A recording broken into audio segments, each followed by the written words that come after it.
Okay, so here's an alternative handling and presentation for merriment that I know you're going to love. And you'll love it for many different reasons. It's easy to do, only requires one switch, only requires you to borrow one coin from the spectator, which is the coin that most people would have in their possession anyway. So that would be the 10p for UK merriment owners, or for owners of the European gimmick, that would be the 50-cent coin. There's a double transposition that takes place within the context of the routine itself, and yet also instantly reset at the end of it. So the moment you place that merriment gimmick back in your pocket at the conclusion of the routine is the very moment you can approach a new group or a new table and perform the effect for a second time. The only requisite really for this routine is that you are working in an environment where there's a little bit of ambient background noise, whether that's just general talking, whether that's music. That is what is required. So bars, restaurants, nightclubs, they're fine. You may not wish to perform this in a church or a library, but I will leave that up to your discretion. So all you have to do to set up for this effect is simply have a pen in your pocket and your merriment gimmick pre-nested, and you're set ready to go.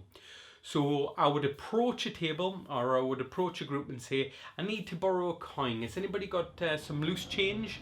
I need maybe, I don't know, a 10p piece would work fine. Has anybody got a 10p coin? Can you check your change? And what I'm looking for here is the first person that produces a coin that matches the coin that is nested inside my gimmick. I.e., if I've got a shiny coin nested inside my merriment gimmick, then I will be looking for the first person that will produce a shiny 10p piece. Conversely, if I've got an older, more tarnished coin inside my merriment gimmick, that is what I would look for from my first spectator. So with a suitable coin found, I suggest to that spectator, whoever produces, keep a hold of that for the moment. The rest of you guys can pop your change away. We're going to try something else with one of you. Actually, this lady here. What I'm going to do is I'm going to give you the pen. So I would remove the pen from my pocket, hand it across to the lady, ask her to uncap the pen. I now suggest that she's going to sign one of my coins, and I bring out the merriment gimmick from my pocket and have that spectator sign or initial the coin in the traditional fashion. So whether you adopt the approach of the satin magic guys and hold the coin like this for them, or whether you use the traditional handling and just hold it like I do down here, that's fine. But you're going to mark that coin, you're going to blow it dry, and you're going to make sure that the spectators are convinced 100% that those markings do not rub off in any way. So you can ask them to just grab the coin and just ask them to try and rub those markings off, and the spectator will not be able to do that. Obviously, you've suggested to the person with a 10p coin, keep that coin out. We're going to be coming back to you in a moment. Now what's going to happen is you're going to apparently transfer the £2 coin from your left hand, from your right hand into your left hand. With the coin transferred over, you're now going to reach over and you're going to take the 10p piece from the spectator. So we have the 10p piece here and we have the £2 coin over here. Now I'm just holding my hands a little bit artificially, a little bit higher than I would in a normal presentation. It's just to try and capture everything on the camera. So normally everything would be performed lower down, but I'm holding it a little bit higher up so you can get a clear view. So we have the 10p piece here, £2 coin over here. But watch what happens if I just close my hand like this. Did you see what happens? If we now open up the hand, now the 10p piece appears over here and the £2 coin appears in the other hand. See, the two coins have switched places, but that's not all they do. Can you hold your hand out like this? So when the spectator places their hand outstretched, what I actually do is I take their 10p piece, or their supposed 10p piece, and balance it on the very tips of the fingers like this. I now ask that spectator to curl their hand in, and I mime doing that so they understand what it is that they're to do. I say, if you close your hand like this and keep your hand firmly closed. Now I draw attention back over the £2 coin, which they believe that they've signed, the second spectator believes they have signed, and what I do is I proceed to visibly pluck the initials on the markings off that coin. And now what I do is I throw it towards the spectator's hand and then ask them to slowly open the hand one finger at a time, and when they do, they'll discover the second spectator's markings on that coin. They can keep that instantly as a souvenir. Your merriment now has a new coin, a fresh new coin loaded inside of it. That's slipped into your pocket and you're now instantly ready to perform it again. So the actual mechanics of the trick should be pretty self-explanatory, but let me go through that anyway. Let me just very quickly reset this. Obviously I've pre-marked this coin. Normally you would have the spectator mark it, but I don't have a spectator at hand in this little office studio, so I had to do it myself beforehand. So what's going to happen is you're going to introduce your merriment gimmick, have it signed, and what's going to happen, rather than transfer the full coin over to the left hand, what I'm actually going to do is I'm actually going to curl the fingers in, I'm actually going to palm just the outer ring, and I'm going to drop the insert coin, in this case the 10p, into the left hand, drawing all attention over here. Now it's important that when you actually do this, your hands are just about a foot apart from each other, just enough so that the spectator can see a coin drop, but you don't want to leave your hand open enough for them to see that this is actually a 10p in the hand. So you want to give the illusion, two open hands, one coin, and something's been transferred and dumped into the left hand, so you want the spectators to be under the illusion that that is the £2 coin. So we actually have the ring, the outer ring of the gimmick, palmed in the right hand here. Now don't worry if you can't do a classic palm, there is an alternative which I will talk through in a moment. Now what's going to happen is you're going to reach over with the right hand, supposedly empty right hand, and you're going to take the 10p piece from the spectator. And what you're actually going to do is orientate it so that it's head side up. That's most important. And now you're going to balance the coin on your fingers, showing the 10p's here, £2 coin in the opposite hand, but watch carefully.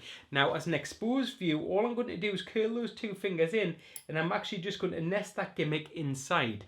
So the £2 coin is now formed again in the two halves, the spectator's 10p piece and of course the outer ring of the gimmick.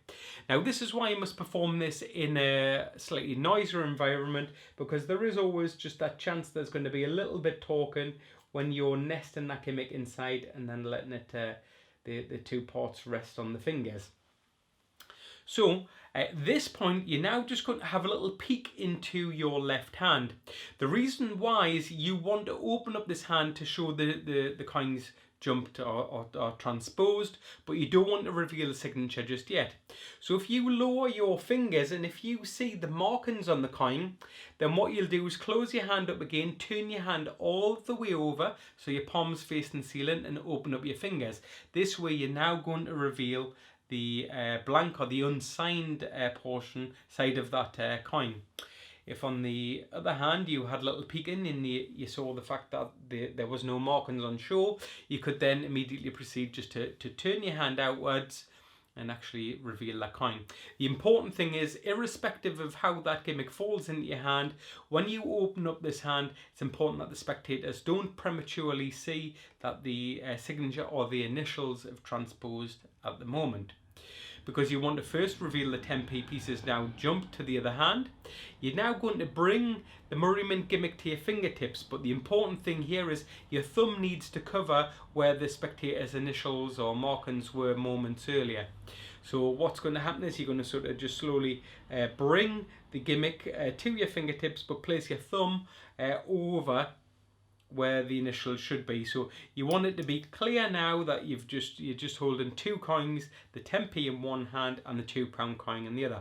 So that completes the first stage of the routine. It's the transposition between the two coins. Now what's going to happen is you're going to gesture to the spectator, can you hold your hand out like this? So the spectator will put their hand in an outstretched position. You're now going to place the 10p coin onto the hand, making sure obviously you're placing it unsigned side up, just on the tips of the spectator's finger. Now what you're going to do is you're going to now mime yourself, so the spectator would be, you place the coin on the spectator's hand, outstretched hand, and say, can you just close your hand like this? So the spectator will do so. What that achieves is it achieves turning the coin over. So now when the spectator opens up the hand, they're going to go from unsigned coin to a signed coin. So you say close your hand like this, keep it tight closed, and now your hand would now be free and empty, so you can grab a hold of the gimmick. You can now take your time over apparently plucking their autograph off, blowing it, and now ask them to open up their hands, and when they do, they will now obviously see that the signature has now transposed. So first of all, the coins change places, then secondly, the signatures transpose. That coin's immediately left with them to keep. This is slipped in your pocket. You're now instantly ready to do it again. Now, if you don't do a classic palm, there is an alternative way to do this. So if you don't do a classic palm, then what you can do is you can simply have the coin signed. You can have the spectator check that the ink doesn't come off it in any way. And what you're going to do is you're just going to simply place that into a sort of like a finger palm position. And then you can achieve the same thing, just allow that insert to drop. So from here, you take the coin, you rub it, you make sure nothing comes off, and then just say, I'm just going to pop the coin in that hand. And what I've done is I've just held on to the outer ring of the gimmick over here. Now when you're taking the spectators 10p from them, what you're going to do is you're literally going to use your thumb just to slide that into the gimmick, and this allows you to then reveal the unsigned portion of the 10p that's now transposed. Push this to your fingertips, and what's going to happen is you're just going to use your fingers to actually cover the fact that there is no signature here. Place this on the spectator's hand, have them close the hand, mind pulling the signature off, throwing it at the hand, and then open up one at a time, finger wise, to reveal the transposition. So as I say, you can use a finger palm to take the place of the classic palm, should you wish. So that is the alternative handling and presentation for merriment. I hope you enjoy it. I hope you get a lot of fun from it. Thank you.